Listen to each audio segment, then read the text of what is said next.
You are reading an English sentence in your head. You understand every word. It feels easy. But now, say that same sentence aloud. Suddenly, your voice becomes quieter. Your mouth feels slow. Some sounds disappear. Maybe you run out of breath before the sentence ends.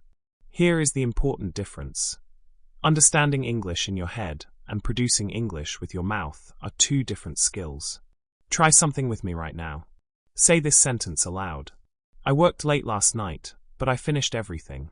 Again, but this time, do not whisper. I worked late last night, but I finished everything. Did you clearly hear that Edin worked and finished? Did your mouth move enough? Did you have enough breath for the whole sentence? This is why silent reading is not enough. When you read silently, your eyes and brain are working, but your speaking muscles are doing almost nothing. Speaking is also a physical skill. So here is your first technique. Every time you study a short English text, read at least 3 sentences aloud. Not fast. Not perfectly. Clearly. Let us do one more. I usually take the bus to work, but today I walked. Read it slowly. Now read it again, and make your mouth movements a little bigger. I usually take the bus to work, but today I walked. One more time, at a comfortable speed. Notice what just happened. You did not learn a new grammar rule. You did not memorize new vocabulary. You trained your mouth to produce English that your brain already understood. That is the shift I want you to remember. Speaking is not only something your brain learns. Your mouth has to learn it too. But your mouth is only one part of this exercise. When you read aloud, something interesting happens between your eyes, your brain, your ears, and your speaking muscles. And once these 4 parts begin working together, reading becomes much more than reading. You have just felt the difference between reading silently and reading aloud. But what exactly changes when your voice becomes part of the process? Let us test it. Read this sentence silently. I need to pick up some groceries after work. Now look at the same sentence and say it aloud. I need to pick up some groceries after work. When you read it silently, information mainly moves from your eyes to your brain. But when you read it aloud, more parts of you become involved. Your eyes see the words. Your brain understands the message. Your mouth turns the words into physical movements. Your ears hear the English coming back to you. That creates a useful connection. See it, understand it, say it, hear it. Let us strengthen that connection. Look at this sentence. I'm meeting a friend for coffee this afternoon. First, read it silently. Now say it aloud slowly. I'm meeting a friend for coffee this afternoon. Now look away for a moment, and try to say as much of the sentence as you remember. Do not worry if you cannot remember everything. Look at it again, and repeat it one more time. You are doing more than memorizing words. You are connecting the written sentence with its sound, and with the physical movements needed to produce it. This can make familiar vocabulary easier to remember, and easier to use later. But there is another benefit. When you hear your own voice, you start noticing things that silent reading can hide. Maybe you say, I work every day, but the final K in work is difficult to hear. Or you read, she likes coffee, but the S in likes disappears. Try both sentences now. I work every day. Make the final sound clear. Work. Now say, she likes coffee. Make sure likes does not become like. This is your built-in feedback system. Your ears can help you notice what your mouth is actually producing. Here is a simple drill you can use with any easy paragraph. Choose one sentence. Read it silently once for meaning. Then read it aloud slowly and listen to yourself. Read it aloud a second time and improve one thing. A final sound, a difficult word, your volume, or your breathing. Finally, look away and try to say the sentence again. That is 4 actions: see, understand, speak, listen. Notice the progression. You are no longer using reading only to understand English. You are turning reading into speaking practice. But this exercise works best when the text is easy enough. If every sentence contains 5 new words and confusing grammar, your attention moves away from speaking and back to decoding the text. So the next question is important. How easy should your reading material be?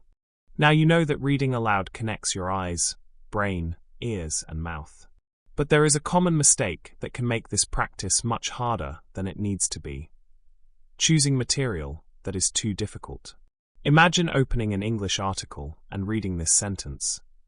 The rapid development of technology has fundamentally transformed contemporary communication. You stop at rapid, think about fundamentally, and try to understand contemporary. At that point, you are not really practicing your voice anymore. You are solving a vocabulary puzzle.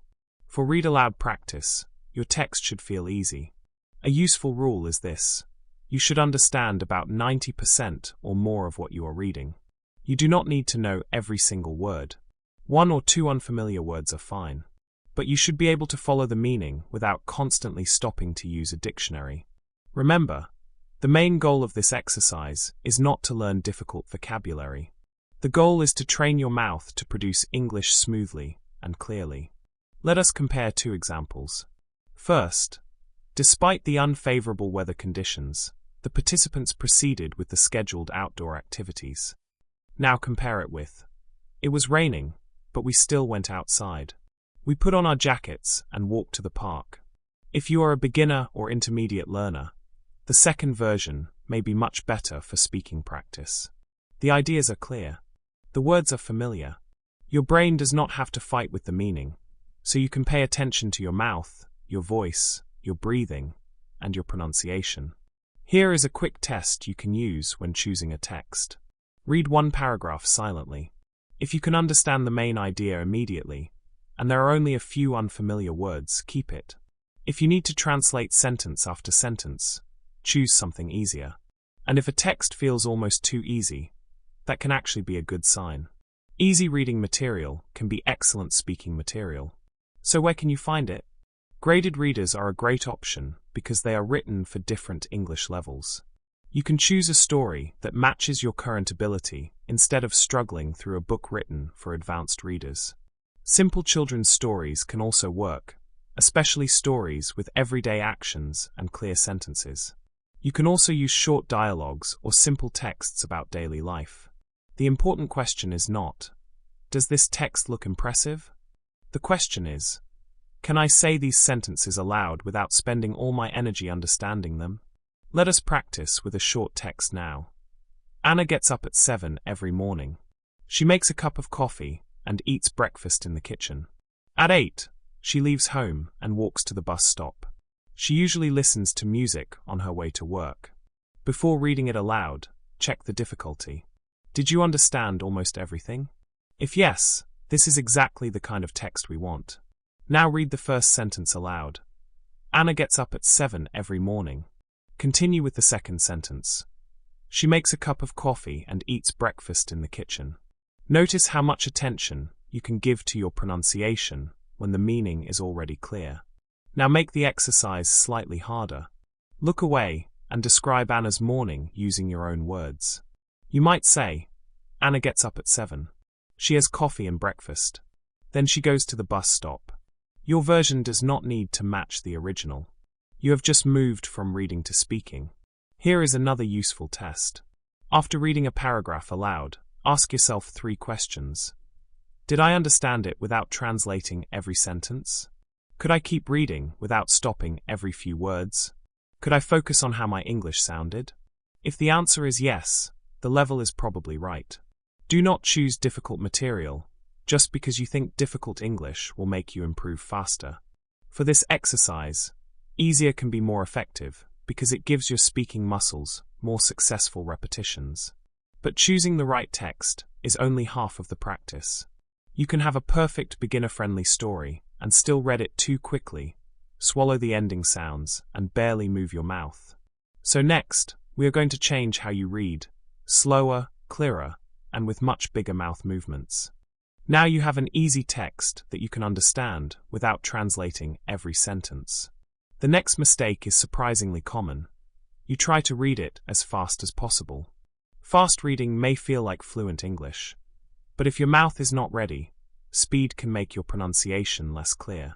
Words become smaller, ending sounds disappear, and your voice may stay trapped inside your mouth. So for this exercise, forget speed for a moment. Your first goal is clear physical movement. Here is the technique. Read slowly and make your mouth movements bigger than normal. Think of it as exercise for your speaking muscles. When you practice a physical movement, you usually learn it slowly before doing it quickly. English pronunciation works in a similar way. If a word ends with a clear consonant, give your mouth enough time to produce it. Try these words aloud. Work, worked, help, helped, want, wants. Do not rush. Feel what your lips and tongue are doing. Now put them into short sentences. I work at home. I worked yesterday. She wants some water. Say each sentence slowly enough to hear the ending. Now let us make your mouth movements bigger. Say, I had a really busy day. First, say it normally. Then say it again more slowly and exaggerate your mouth movements slightly. I had a really busy day. You do not need to speak like this in a real conversation. This is training. Bigger movements help you become more aware of what your mouth is doing. Later, when you return to a natural speaking speed, the movements can become smaller while your words remain clearer. Let us practice with a short paragraph. Read this aloud with me. Last Saturday, I stayed home in the morning. I cleaned my room, washed my clothes, and cooked lunch. In the afternoon, I walked to a small cafe near my house. I ordered a drink and talked with a friend for about an hour. Do not race through it. Go back to the first sentence. Last Saturday, I stayed home in the morning. Open your mouth clearly on Saturday. Give stayed its ending sound. Now the second sentence. I cleaned my room, washed my clothes, and cooked lunch. This sentence is useful because several words have endings that are easy to lose. Listen to cleaned, washed, clothes, and cooked. Read the sentence again slowly. Your goal is not to sound impressive. Your goal is to make the sounds physically complete. Now check your breathing. Many learners begin a sentence strongly, then become quieter because they try to push through a long sentence without enough air. Try this. In the afternoon, I walked to a small cafe near my house. Take a comfortable breath before you begin. Do not force the entire sentence out quickly. Keep your volume steady until house. Now say it again at a slightly more natural speed while keeping the words clear. Let us increase the difficulty one more level. Read the whole paragraph again, but this time focus on only 3 things. Slow down, open your mouth, finish your words. If you make a mistake, do not immediately start the entire paragraph again. Finish the sentence first. Then repeat that sentence once. This trains you to keep speaking instead of turning every small pronunciation mistake into a complete stop. Here is a simple routine you can use at home. Choose one easy paragraph. For the first reading, go very slowly and exaggerate your mouth movements. For the second reading, focus especially on ending sounds. For the third reading, increase your speed slightly while keeping the same clarity. 3 readings, 3 different jobs. This is much more useful than reading the same paragraph quickly 5 times without knowing what you are training. You may feel strange when you exaggerate your mouth movements, especially in front of a mirror. That feeling is exactly where our next part begins, because many learners do not have a physical problem alone. They also make their voices smaller because they are afraid someone will hear their mistakes. That was the problem May had, and one simple 10-minute habit changed the way she used her voice. The slow and wide mouth technique can make your pronunciation clearer, but there is another problem that exercises alone do not always solve. Sometimes you know how to pronounce the words, but the moment another person can hear you, your voice becomes smaller. You speak quietly, shorten words, and keep everything inside your mouth. This was May's problem. May could understand everyday English quite well. She watched English videos, read simple articles, and knew enough vocabulary for normal conversations. When she practiced silently, she felt comfortable. But when she had to speak, especially around other people, her voice changed. She spoke so quietly that people sometimes asked her to repeat herself. That made her even more nervous. She thought, if I speak louder, people will hear all my mistakes. So she tried to protect herself by making her voice smaller. But that created a new problem. When she whispered or spoke too softly, her mouth moved less, her ending sounds became weaker, and people had even more difficulty understanding her. Instead of trying to become confident first, May changed one physical habit. Every evening, she stood in front of a mirror with an easy English book and read aloud for 10 minutes. The text was simple enough that she did not need to stop constantly for vocabulary. During the first few minutes, she read very slowly. She opened her mouth more than usual and watched her lips move in the mirror. Then she focused on ending sounds. During the final few minutes, she read the same section again at a more natural speed while keeping her voice clear. Try a small version of May's exercise now. Look at yourself in a mirror if you have one nearby. If not, simply imagine that someone is standing a few meters away from you. Say, "I had a long day, but I finished everything I needed to do." Do not shout, but make your voice strong enough to reach that person. Now say it again, and watch or feel your mouth movements. Make long, finished, and needed clear. Here is the important part of May's story. She did not suddenly become fearless. She still made pronunciation mistakes. Some words were still difficult. What changed was that speaking aloud stopped feeling so unusual. Night after night, her mouth became more familiar with English movements, and her ears became more familiar with hearing her own English voice at a normal volume. After some time, she noticed that she was not hiding her voice as much in conversations. She could finish sentences with a steadier volume, and people asked her to repeat herself less often. That is a much more useful goal than waiting to sound perfect. You do not need confidence before you use your voice. Using your voice regularly helps you become more comfortable with it. Let us turn May's habit into a simple 10-minute routine you can copy. For the first 2 minutes, read an easy page slowly and focus on clear mouth movements. For the next 3 minutes, read again and pay attention to ending sounds. Then spend 3 minutes reading at a comfortable, natural speed. For the final 2 minutes, close the book and say what you remember in your own words. It does not need to be exact. If the story says, "Tom went to the market because he needed some vegetables," you might simply say, "Tom went shopping. He wanted to buy vegetables." That final step begins moving you from reading aloud into independent speaking. And there is one more rule: use a normal, audible voice. You are training yourself to produce English, not hide it. 10 focus minutes are enough. You do not need to read an entire chapter. In fact, you do not even need 10 minutes to begin today. Your first commitment can be much smaller. 1 page, read aloud. In the final part, I will show you exactly how to use that 1 page so you can finish this video and practice immediately. You now have everything you need to turn reading into speaking practice. You know why silent reading is not enough. You know how reading aloud connects your eyes, brain, ears, and mouth. You know how to choose an easy text, slow down, open your mouth, finish your words, and use a clear voice. But none of these techniques will help if they stay inside this video. So your task today is very simple. Read 1 page aloud. Not 1 chapter.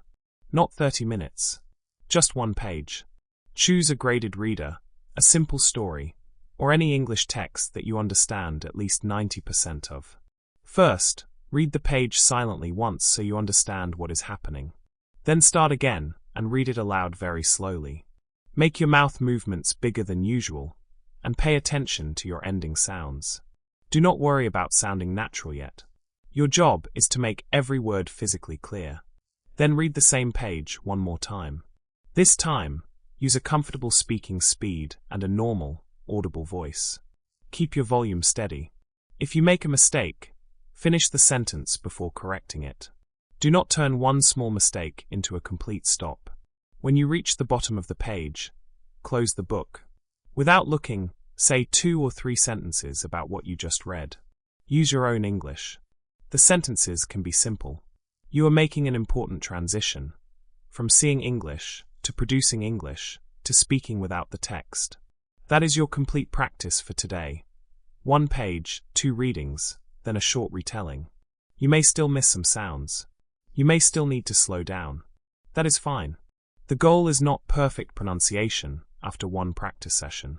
The goal is to make spoken English a physical habit, not something that exists only inside your head. So before you watch another video, find 1 easy page and read it aloud. And if you want more practical exercises that train your mouth and your speaking skills, subscribe, and practice with us again. Do not only read English. Give English a voice.